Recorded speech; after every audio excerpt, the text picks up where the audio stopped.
sixth graders, this lesson is on graphing points from a table onto a coordinate plane. Please make sure that you have the notes template downloaded from the folder in Schoology onto Notability so that you are able to split screen this video with the notes and you're able to take notes right onto the template as you go through this video lesson. Our learning target is being able to understand the parts of a table and being able to use data from a table to plot points in a coordinate plane. So we are going to learn and work with ratio tables in this video lesson. So a ratio table looks something like this. Sometimes they look differently. And we see that there are x values and y values. Each x value is coordinated with a y value, which makes a rate.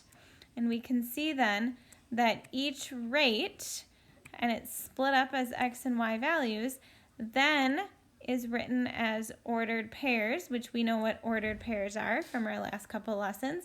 And then with our ordered pairs, also we know already how to graph our ordered pairs. So we use those ordered pairs to plot points. We connect our points, and therefore we are able to make a line and a graph to represent any situation given to us with rates and ratios. Okay, here's another example of a ratio table, ordered pairs, and a graph. So if we look at our situation, dinner service starts once the train is 250 miles away from Yonkers. So it's talking about a train that is traveling at a certain rate. So let's look at our ratio and look at the different rates that are given to us. So we can see that after 2 hours, the train has traveled 100 miles.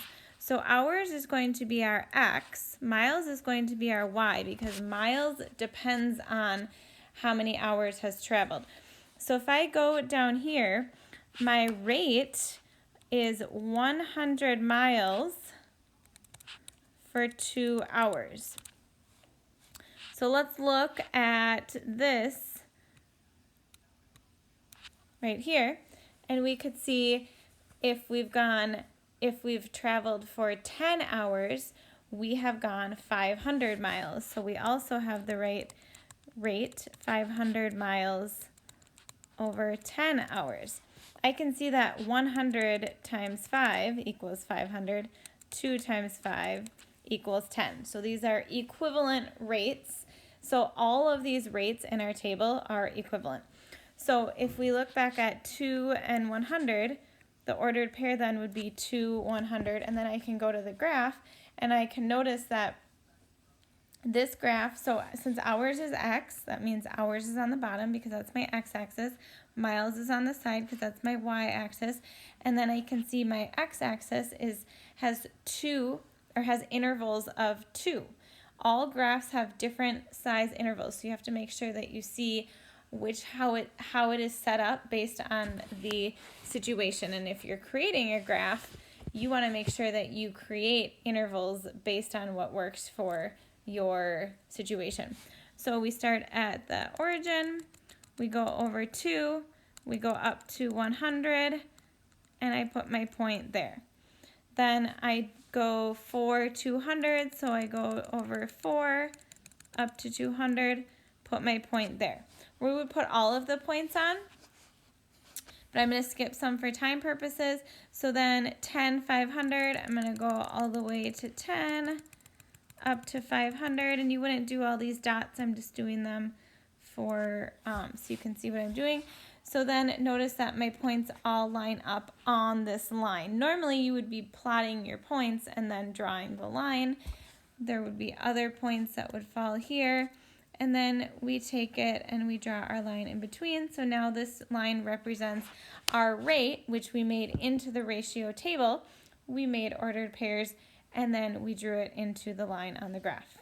So let's create one together. There is 1 cup of sugar for every 3 cups of flour in an oatmeal raisin cookie. We're going to create a ratio table that shows how much of each item would be needed when wanting to make more than 1 batch of cookies. So our rate is going to be 1 cup sugar to 3 cups flour. We know that if we double our recipe, so times 2, we would have 2 cups sugar, 6 cups flour. If we times it by 3, we would have 3 cups sugar, 9 cups flour. So we're going to put this into our table. So X is going to be sugar, Y is going to be flour. 1 cup sugar to 3 cups flour. 2 cups sugar to 6 cups flour, because I'm going to double it, so I'm going to times them both by 2.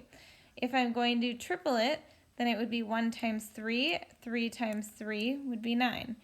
1 times 4, so 4 cups of sugar, and then 3 times 4 would be 12 cups of sugar. So I'm going back here for each time, and I'm multiplying it. So now I'm going to do 1 times 5 to get 5. And then 3 times 5 to get 15. Here we did times 4, times 3, times 2.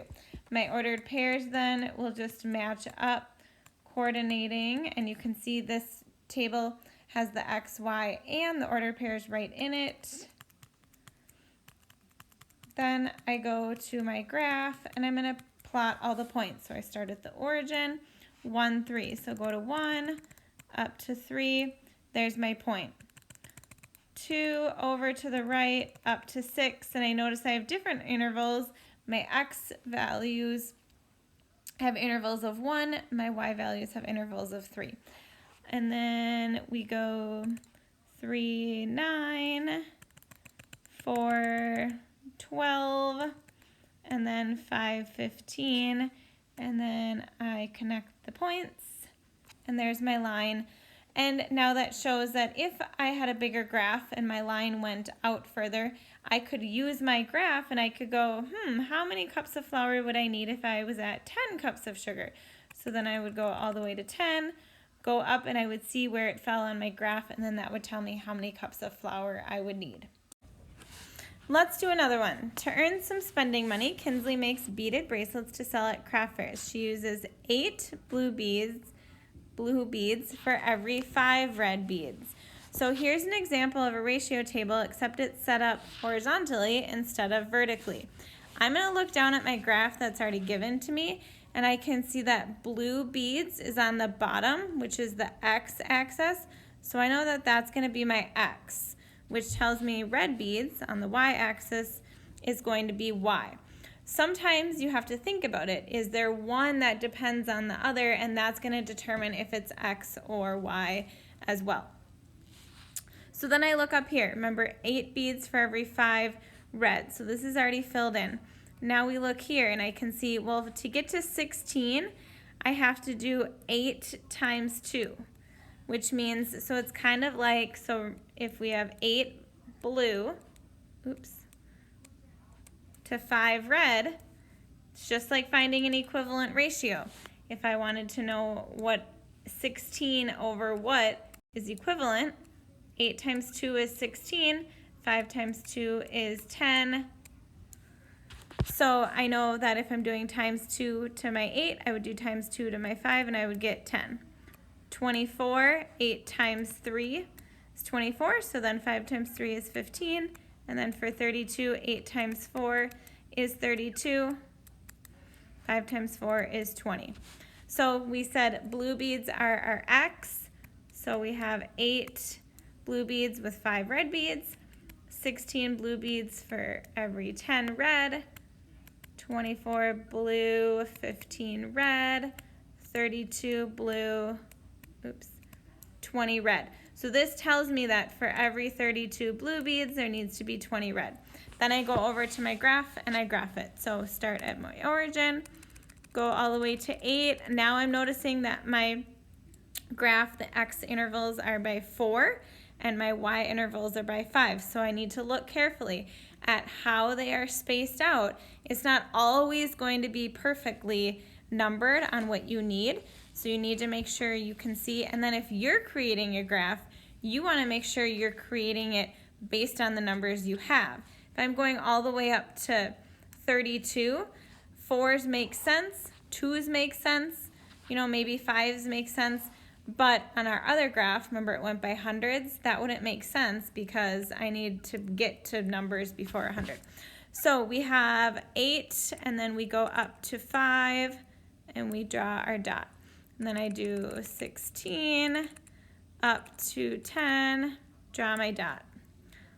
Go all the way to 24, up to 15, and then 32, up to 20.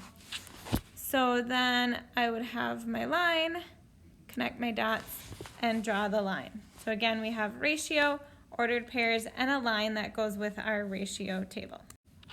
Okay, I want you to try this on your own. So pause this, fill in the table, ordered pairs, and graph right on your notes template, and then unpause and make changes and corrections if needed. So create a ratio table for the ratio 5 to 1 and plot the pairs of values. So 5 is going to be our x, 1 is going to be our y.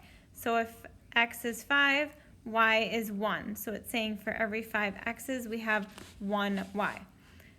If x is 10, y would be 2. If x is 15, y would be 3, 20, 4, and 25, 5. And I can see that 5 times 2 is 10, 1 times 2 is 2. 5 times 3 is 15, so then 1 times 3 gets me to 3. So notice that whatever I'm doing to get from here to the number, so times 2, times 3, times 4, times 5, I'm doing that on the other side as well. So then, oops, wrong eraser thing here. Anyways, okay, we're gonna write right over this. So my ordered pair is gonna be 5, 1. Here's gonna be 10, 2, 15, 3, 24, and 25, 5. So my x is on the bottom, because that's my x-axis. Y is on the side, which is y. So 5, 1, 5 up 1, and then 10, 2, 15, 3, 24, and then 25, 5. Connect my points, make a line, and that now represents the ratio of 5 to 1 in a graph. Okay, your turn again. Pause this, complete, and then come back and check your work. So the Scott family takes a walk together every night after dinner. It takes them 5 minutes to walk 4 blocks. So we have 5, I'm gonna write this up here, is my rate. 5 minutes to 4 blocks. Okay, we're gonna now create this in the ratio table. So we're first given 5 to 4. Here I can see to get from 4 to 12, I would do times 3. So I'm gonna do the same up there, 5 times 3, and I get 15. Here, to get to 16, 4 times 4, and I'm doing 4 times 4 because it's on the same, it's blocks walked, so we want to take 4 blocks walked times 4 to get to 16, and then do the same to minutes. So then 5 times 4 would get me 20, and then here 30, I can see I had to do 5 times 6 to get to 30, so then 4 times 6 would be 24. And then my ordered pairs, I know that blocks walked depends on minutes. So that tells me that minutes is going to be my x, because y depends on x. So minutes, I can also see minutes is on my x-axis already labeled down here. So we have 5 minutes, 4 blocks, 15 minutes, 12 blocks, 20 minutes, 16 blocks, and 30 minutes, 24 blocks. So then I go down to my origin. I can see my x intervals are by 5s. So 5 up 4, 15 up to 12, 20 up to 16, and then all the way to 30 up to 24, being careful that I'm marking it on the correct spots. Connect my points, make a line, and now that is a graph giving us the ratio of their family walk, which is 5 minutes for every 5 minutes to 4 blocks. All right, we want you to do this one on your own. Read the problem carefully, complete the table, create your ordered pairs, and then graph your points. Notice that there's no labels, so you need to label the x-axis, the y-axis with the values and with minutes and boxes packed. And then please make sure you go into iExcel and complete the skill listed on the screen. Save your notes into a folder along with Monday and Tuesday's notes from this week so they're all organized together in a folder. And then, as always, check today's folder in Schoology to get more details. Have a great day.